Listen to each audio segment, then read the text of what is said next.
Hi friends, இன்றைக்கி நம்ம மொறுமொறுப்பான உளுந்த வடை எப்படி செய்கிறதுன்னு பார்க்கலாம்.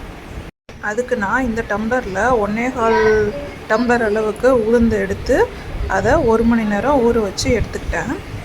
உளுந்து 1 மணி நேரம் ஊறினதுக்கப்புறம் அதை கிரைண்டரில் போட்டு லைட்டாக தண்ணி தெளித்து நல்லா கெட்டியான பதத்துக்கு அரைச்சி எடுத்துக்கிட்டேன். தண்ணி நிறைய ஊற்றக்கூடாது, லைட்டாக தெளித்து இந்த மாதிரி அரைச்சி கெட்டியான பதத்துக்கு எடுத்துக்கலாம்.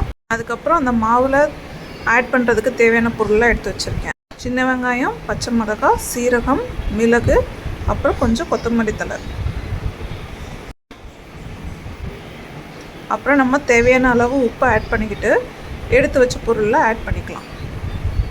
இது கூட நான் 2 ஸ்பூன் அரிசி மாவு சேர்த்துருக்கேன். ஏன்னா வடை கொஞ்சம் கிறிஸ்பியாக வர்றதுக்காக 2 ஸ்பூன் அரிசி மாவு சேர்த்துருக்கேன். எல்லாத்தையும் நல்லா கலந்துட்டு ஒரு கடாயில் எண்ணெய் ஊற்றிட்டு நம்ம ரெடி பண்ணி வச்சுருக்க மாவை ஒன்றா போட்டு கோல்டன் ப்ரௌன் வர வரைக்கும் நல்லா பொரிச்சிக்கலாம்.